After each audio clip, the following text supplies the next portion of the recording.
7월 20일 화요일 말씀 동무입니다. 사도행전 7장 54절부터 8장 3절까지 말씀인데 악을 선으로 바꾸시는 하나님입니다.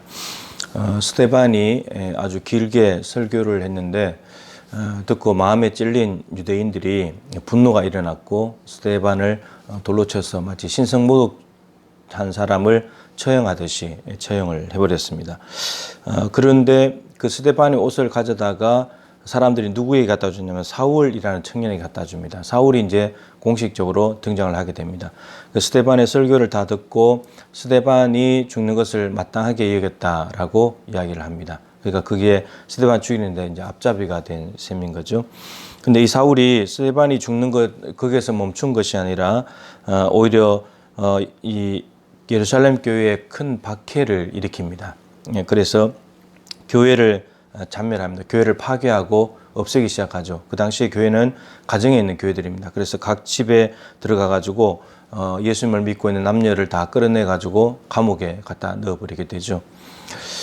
지금까지 이제 분위기를 보면 베드로가 설교하면 마음이 찔린 사람들이 회개하고 3,000명이 예수를 믿고, 또 복음을 전하게 되면 핍박은 분명히 있었지만 5,000명이 예수를 믿게 되고, 또 핍박은 있지만 산헤드린 공회에 잡혀가긴 하지만 남녀의 큰 무리가 예수를 믿게 되고, 그러면서 이게 분명히 이 두 가지 역사가 같이 일어났었는데, 근데 이런 흐름으로 가다가 스데반이 성령 충만한 교회에 이제 재정 출납 문제 때문에 조직을 만들어서 문제를 해결했는데, 스데반이 설교를 하게 되면서 오히려 스데반이 죽임을 당하는, 사도들은 지금까지 죽임을 당하지 않았는데 근데 첫 번째 순교자가 스데반이 되었습니다. 스데반 7 집사였는데 사도도 아니고 스데반이 죽임을 당하고, 그런데 사울은 지금 더욱더 교회를 박해하기 위해서 속도를 붙이고 있는 이러한 상황이죠.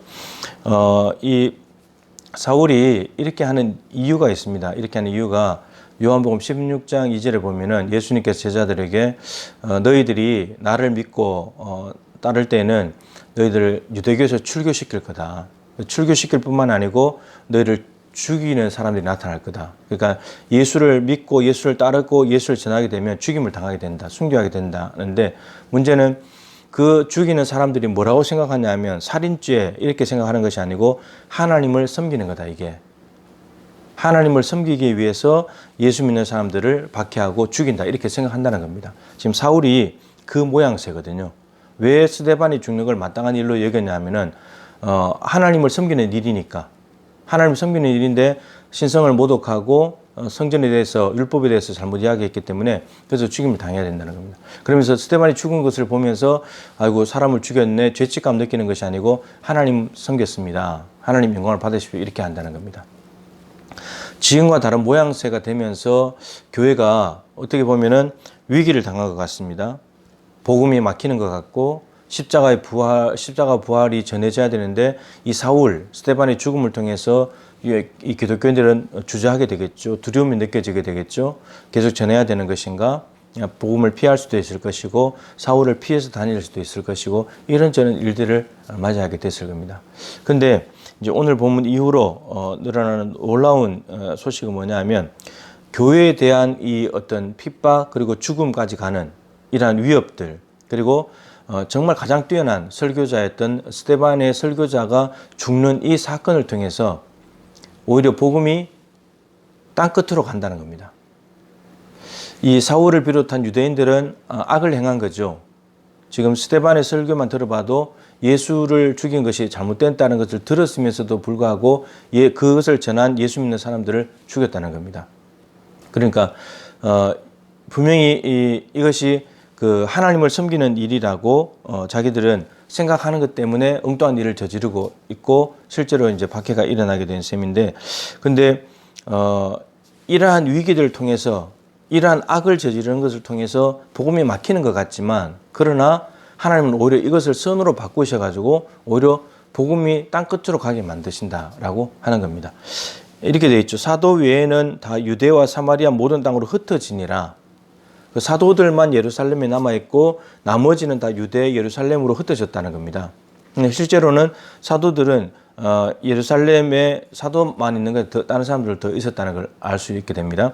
근데 사도행 1장 8절에 성령님 마음에 권능을 받아서 예루살렘, 온 유대, 사마리아 땅끝까지 간다 했죠. 근데 예루살렘에만 머물러 있었던 거죠. 그동안에 머물러 있었는데 박해를 통해서 흩어지게 된 겁니다. 흩어져 가지고 유대, 사마리아로 갔다는 거죠. 그리고 이제 바울이 나중에 구장에서 회심하고 땅끝으로 갑니다. 근데 중요한 건 이거죠. 이들이 흩어졌는데 도망을 간 것이 아니라 박해를 피해서 가기도 했겠지만 그들 안에 뭘 가져갑니까? 복음을 가져가는 거예요. 그러니까 복음을 가진 사람들이 흩어지게 되면은 그 복음을 가지고 흩어진 곳에서 그 복음이 전해지게 되는 겁니다. 이들이 가만히 있지 못하는 거예요. 성령께서 그들을 붙잡아 가지고 일을 하시기 때문에. 그래서 흩어진 사람들에서 복음이 전파되면서 유대, 예루살렘뿐만 아니고 유대, 사마리아 그리고 땅끝으로 복음이 퍼져가게 되는 겁니다. 하나님은 이 사울과 같은 사람들의 잘못된 무지에서 나오는 하나님에 대한 열심, 이것이 오히려 하나님을 기쁘시게 하는 것이 악한 건데 이 악을 선으로 바꾸시는 하나님. 사도들의 입장에서 예수 믿는 사람들의 입장에서는 박해를 당하고 감옥에 가고 죽임을 당하니까 위기인 것 같지만 근데 오히려 이것을 통해서 오히려 기회로 바꾸시는, 그러니까 경계선을 예루살렘에만 경계를 두고 있는데 이 경계를 뛰어넘어가게 하시는, 그래서 복음이 성장하게 만들고 교회가 확장되게 만들고 하나님 나라가 퍼져가게 만드시는, 이것이 바로 하나님의 놀라운 역사이고 하나님의 방법입니다. 아무리 사단이 교회를 망하려고 해도 또 무지에서 비롯된 잘못된 열심으로 교회가 어려움을 당하지만 하나님은 그것을 다 선으로 바꾸셔서 오히려 하나님 나라가 확장되는 기회로 쓰신다는 것입니다.